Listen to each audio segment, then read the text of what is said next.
Hello friends, welcome to my channel. இன்னைக்கு இந்த வீடியோல அசத்தலான சுவையில இட்லி மாவு வச்சு குழிப்பணியாரம் தாங்க பார்க்க போறோம். இப்போ குழிப்பணியாரம் செய்யறதுக்கு தேவையான பொருள் பார்க்கலாம்.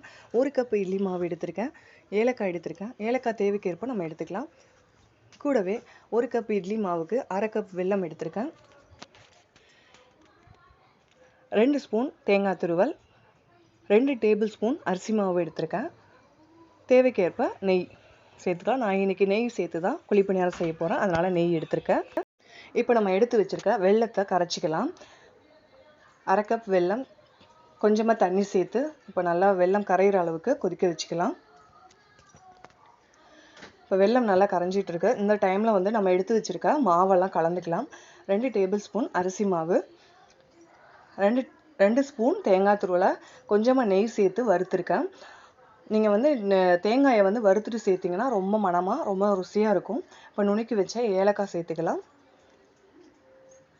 இப்போ நம்மளுக்கு வெல்லம் நல்லா கரைஞ்சிருச்சு. இதை ஃபில்டர் பண்ணிக்கலாம். இப்போ வெல்லத்தில் வந்து அதிகமாக மண் தூசெல்லாம் நிறைய இருக்கும். அதனால் ஃபில்டர் பண்ணி எடுத்துட்டோம்னா நல்லாயிருக்கும். அதனால தான் ஃபில்டர் பண்ணிக்கிறோம். இப்போ நம்ம ஃபில்டர் பண்ண வெல்லத்தை வந்து இந்த கலந்துருக்க மாவுகளோட சேர்த்துக்கலாம். இப்போ கட்டிகள் எதுவும் இல்லாமல் நல்லா கலந்துக்கலாம். உங்கள் தேவைக்கேற்ப நீங்கள் இனிப்பு சுவை கூட்டவோ குறைக்கவோ செய்துக்கலாம். இப்போ வந்து ஒரு வாட்டி நல்லா கலந்து விட்டு நம்ம ஊற்றின வெல்லம் எல்லாமே வந்து ஒன்று சேர கலந்து விட்டுக்கலாம்.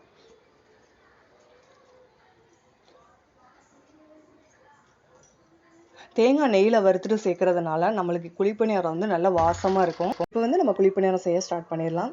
நான் ஸ்டவ் ஆன் பண்ணி குழிப்பணியாரம் சட்டி வச்சுட்டேன். இப்போ இதில் வந்து எல்லா குழிகளையும் நெய் சேர்த்துருக்கேன். நான் நெய் சேர்த்தும் பண்ணலாம், எண்ணெய் சேர்த்தும் பண்ணலாம். இன்றைக்கி நான் வந்து நெய் சேர்த்து பண்ணியிருக்கேன். இப்போ வந்து மாவு வந்து நம்ம எல்லா குழிகள்லையும் பாதி அளவு மட்டும் சேர்த்துக்கோங்க. நீங்கள் ஃபுல்லாக சேர்த்துட்டிங்கன்னா வெந்ததுக்கப்புறம் நல்லா உஃப்னு பெருசாக வரும். திருப்பி போடுறது கொஞ்சம் கஷ்டமாக இருக்கும்.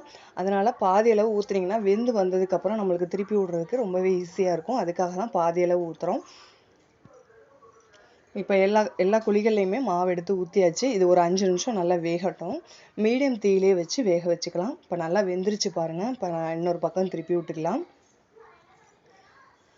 இந்த மாதிரி ஒரு நைஃப் வச்சு அழகாக திருப்பி விடுங்க. இப்போ நம்ம எல்லா குழிப்பணியாரமும் இன்னொரு சைடு திருப்பி விட்டு ஒரு 2 நிமிஷம் நல்லா வேக வச்சு எடுத்துக்கலாம்.